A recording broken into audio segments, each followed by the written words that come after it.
Très chers amis, bonsoir. C'est un plaisir pour moi de vous retrouver pour le selfie du lundi soir.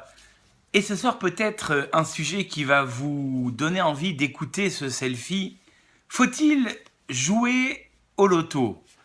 Alors très chers amis, pour répondre à cette question, j'aimerais avec votre permission vous raconter deux anecdotes très brèves, mais qui, à la suite de leur écoute, eh bien peut-être vont nous donner la réalité du choix de vouloir jouer au loto.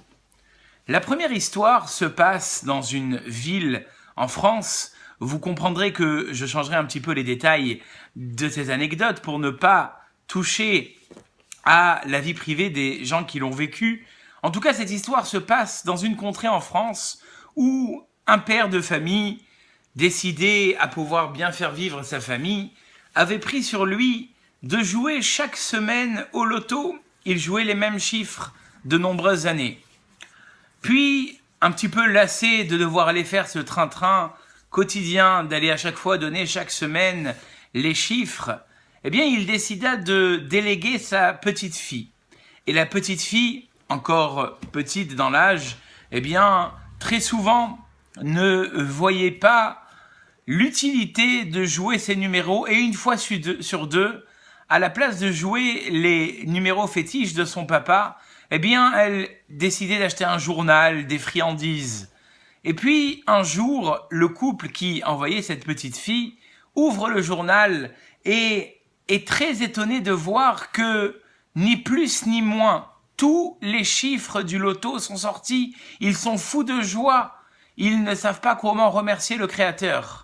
Le lendemain, le papa se rend chez le buraliste de manière à pouvoir aller encaisser le jackpot. Et là, il devient blême quand le buraliste lui dira « Mais cette semaine, mon très cher, eh bien, votre petite fille a décidé de prendre à la place du billet de loterie qu'elle prend chaque semaine, de prendre des sucreries, des confiseries. » Vous imaginez bien la déception de ce père qui, au moment où il croyait devenir milliardaire, eh bien le monde s'est effondré. Alors au début, il en a voulu un petit peu à sa fille, et puis de nombreuses années plus tard, quand cette jeune fille s'est fiancée, eh bien il a tenu à la remercier en lui disant que la vie qu'ils avaient vécue à la suite, eh bien de cette déception, n'aurait peut-être pas été la même s'ils étaient devenus les milliardaires qu'il espérait devenir. Parce que il s'est rendu compte qu'une vie où la vie est remplie d'argent, remplie d'allégresse, eh bien très souvent ça n'apporte pas que des bonnes choses, comme la Gemara dira, Marbe Nechassim, Marbe Daaga, plus on a de bien et plus on est inquiet. Alors peut-être que cette histoire ne vous a pas convaincu, mais voyons une autre anecdote qui cette fois-ci est de l'autre côté de la pièce. Il y avait un autre monsieur, celui-ci, beaucoup plus démuni, pour ne pas dire presque à la rue, qui chaque semaine, de synagogue en synagogue, ramassait l'aumône. Il avait d'ailleurs l'habitude de dire « Eh bien, un jour je pourrai te rendre cet argent, je t'en supplie, aide-moi ». Et voilà que de nombreuses années, c'était sa façon de ramasser l'aumône. Et il avait l'habitude d'aller, lui aussi, prendre un ticket à gratter, de manière à pouvoir tenter sa chance et peut-être faire en quelque sorte tourner la roue. Et voilà qu'un vendredi ou un jeudi, il va chez le buraliste et en grattant un simple ticket de grattage, c'est le jackpot, il empoche ni plus ni moins 250 000 €. Eh bien, très chers amis, l'histoire ne s'arrête pas là. Un jour, une personne de la ville raconte cette histoire à son buraliste et le buraliste de dire à cette personne « Mais ne vous connaissez pas la fin de cette histoire ?»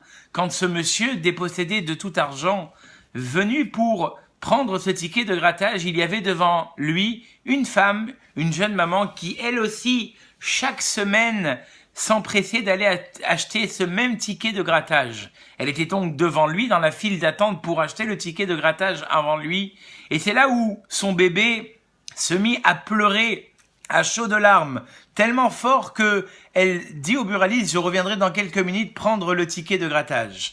Eh bien, vous avez compris, la suite de l'histoire, c'est cette personne démunie qui, au moment où le bébé était en train de s'époumoner et la maman a dû sortir et qui a laissé la place à ce démuni, c'est lui qui grattait et qui remportait ces 250 000 euros.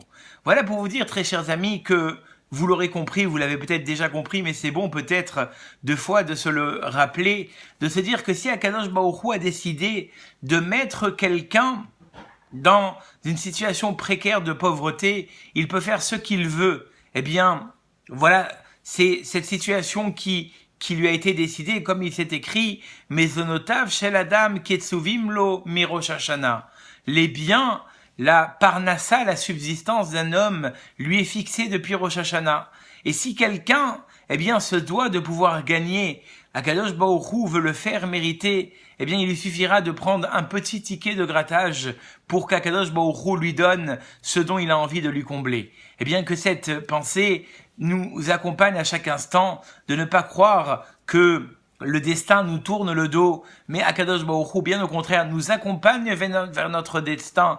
Et la seule possibilité de pouvoir l'améliorer, eh bien, vous l'aurez compris que c'est à travers la Torah et les mitzvot qu'Akadosh Baruch Hu vous remplisse, eh bien, de tout ce que vous attendez pour le mieux et pour le meilleur. Je vous dis à très bientôt pour un nouveau selfie.